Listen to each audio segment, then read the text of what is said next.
with Lauren. Now for a Good Morning East Texas exclusive. Musical icon and living legend B.B. King played here live in East Texas last night. His first performance here in years. Lane and I went along for the show, and we had a brush with one of the biggest names in blues.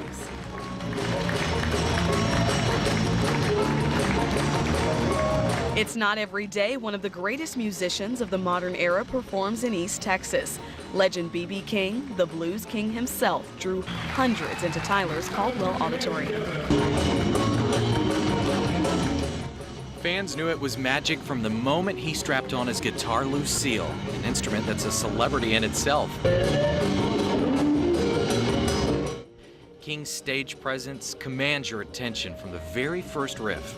This performance isn't simply a mix of blues, jazz, and pop. This master of his craft finds a way to weave stories and humor into every show.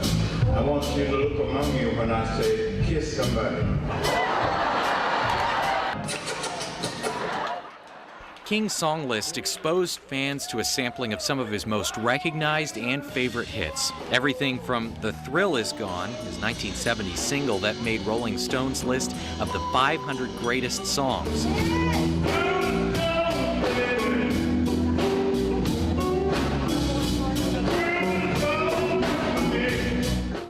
to You Are My Sunshine, which had the crowd singing along.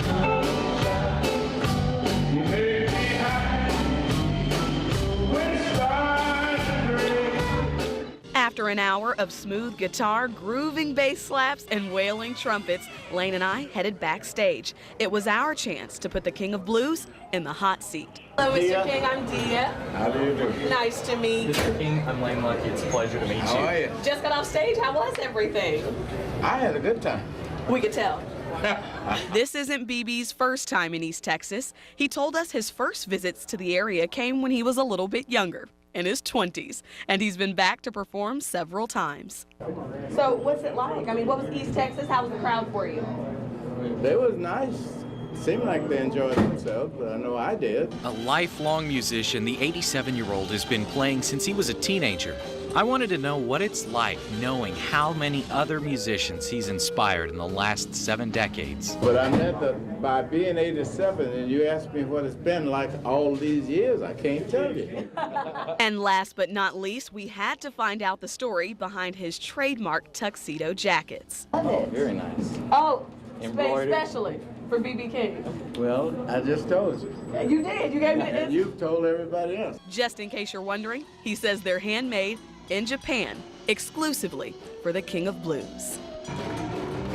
Just an absolutely amazing experience with him. We sat after the camera stopped rolling and kept talking for like another 15 minutes or so. At his request. At his request. And he said, I'll take more questions just without the camera. And my grandfather is a huge James Jones, huge B.B. King fan. And so I told him that he told me this really elaborate story about his guitar Lucille and how it got its name. I said, he said there was this fight at some place you're playing at and there was a fire and you had to run back in dramatically.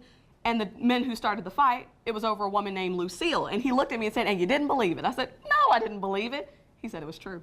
His famous Gibson guitar. One thing that I thought was really interesting, I had heard, and we confirmed with him last night, you know, how does he get around the country? Well, today he travels in a caravan of coaches, of tour buses, but apparently right into his 70s, he was still flying himself in a Cessna airplane to each of his performances, and from what we understand, his insurance folks and those in his entourage said, hey, let's keep it on the ground. And on a more personal note, he actually told Lane to say hi to his family. I have some family members that actually once lived in he once lived in the same building as them in New York City, and what a cool experience that was. Big fans, both of our families, I think. And what a nice guy, really a nice guy. He was more than happy to take time to talk to us. And fans standing outside of the auditorium. A really cool evening, and boy, their responses. People wanted it to go on for as long as possible. He was such a gracious man, and it was really funny. He's 87 now, sharp as a tack, witty as can be, cracks jokes, and he has a bad knee, he said, so he needed some help getting up. He had guys on both sides. He looked from left, he looked to right, and he said, she's watching me.